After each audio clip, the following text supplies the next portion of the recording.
Gobert setting a good screen for three. Yes!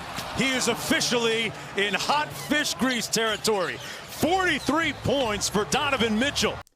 Utah Jazz guard Donovan Mitchell was one of the breakout stars of the NBA bubble in Orlando, looking every bit like a franchise player.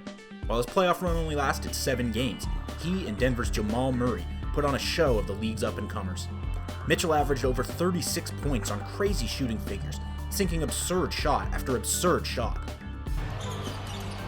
Step back three, heat check, and he's sizzling right now.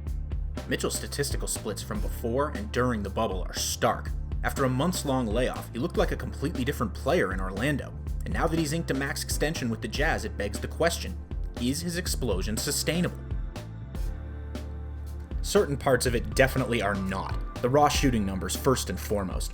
Look, no one realistically expects Donovan to keep making over half his threes on an extremely tough shot diet, which is exactly what he did against the Nuggets. It's not humanly possible if we're being frank. The man was on a different plane against Denver, best showcased by a pull-up shooting masterclass. Just look at some of these shots. Sometimes you're honestly just feeling it, and Donovan definitely was against Denver. Now, is some of that playoff 51% figure simple variance? Absolutely.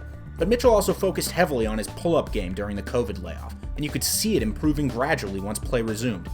Even if basic math will cool him down a bit long-term, we saw a more confident, at-ease player on a shot type that makes him virtually unguardable given his other skills. One of those sustainable skills? Drawing fouls, which Mitchell did at a much higher rate in the bubble. Watch this nasty between-the-legs dribble against Michael Porter Jr. You reach, he'll teach, rookie. Mitchell goes right up when he feels the contact to draw free throws. On other occasions, it's just basic recognition. Mitchell sees that he has the corner on Torrey Craig here, and simply takes it into his chest for another trip to the line. Craig got a hit with that same filthy between-the-legs change of direction. Not too many guys can do that while on the move in the league, and it's 2 more free throws for Donovan. Mitchell also really improved his shot fake, plus found more opportunities to bust it out. Hey, if the league's going to keep allowing guys to contort their leaps into contact, why not capitalize? You can see the impact on his free throw rate, which took a big jump in Orlando over both his previous numbers from this season and throughout his career. Another encouraging sign was the way Mitchell used his body. He's stronger or faster than nearly anyone who guards him, and he played like it in the bubble. He took mismatches like Murray or Monty Morris to the rack all series, and this is something that absolutely portends as sustainable for his future. Once again, you can see the results reflected in his stat line. Donovan was both more aggressive and more efficient at the rim in Orlando, even before the series against the Nuggets began. Were Nikola Jokic and Denver's porous defense the best test of Donovan's improvement here? Well, no. No, they were not. But even when they mounted a decent defense, Mitchell just sliced them up.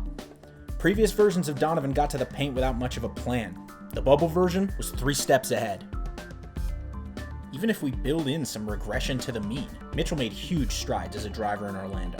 It's reflected by tracking data you can see here courtesy of Second Spectrum. Put it all together, and there's plenty for Jazz fans to be excited about.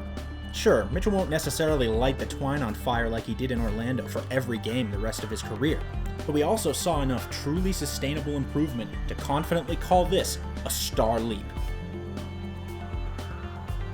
Thanks for tuning in to Jazz Film Room. We really appreciate everyone's support. Until next time, go Jazz!